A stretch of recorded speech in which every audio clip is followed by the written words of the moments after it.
sa ninyong tanan. Okay lang mi ma'am. Ma'am, nahisgutan na ba ninyo ang kanang manner sa iyang panumpa? Dili ako ang nag-ano. Sila may nag-asikaso, nag-lawyer, How are you today, ma'am? Naka-jetlag pa ba gihapon ka? O wala? nakatulog ko pag-abot. Ah. So, ikaw jetlag mo. Saan ka galing? Galing sa Philippines po, Davao. Philippines ka pala. Davao base ka? London. Dapat nagkikita kayo natin. Chismis. Naka-live ba yan? Intriga. Thank you, ma'am, ha? Yun lang mo siguro ang dapat malaman ng taong bayan. Kamusta si tatay? Sinabi mo na okay naman siya. Walang problema. Namimiss yan Davao for sure. Oo, syempre. Sobra. Sino nagawa nun? Nag-ano nun? Saan niya nakuha? Kal? Nice. Nilagay nila dito. Kumusta health ni PRD Han?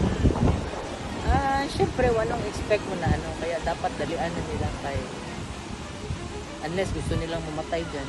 So, it's going to be in the hands of BBM. Okay. Oo. Thank you, ma'am, ha? May Is there expect mo? something... Gusto mo, do you only God knows, di ba? Oo. May 100 years old pa ba yung 80 years old? Pero meron kami mga pasyente. Ay, grabe. 80 years old, 100. Si Enrile Let's be realistic. 98, tas 100 tas Enrile. Pero, let's be realistic. Ano lang. Ma'am, is there something for the Filipino people to worry about former president? Kasi ang mga Pilipino talaga mahal na mahal si Pangulo. At saka, they really want him to be... Pagdasal. Pagdasal natin, ma'am. Pagdasal lang kasi.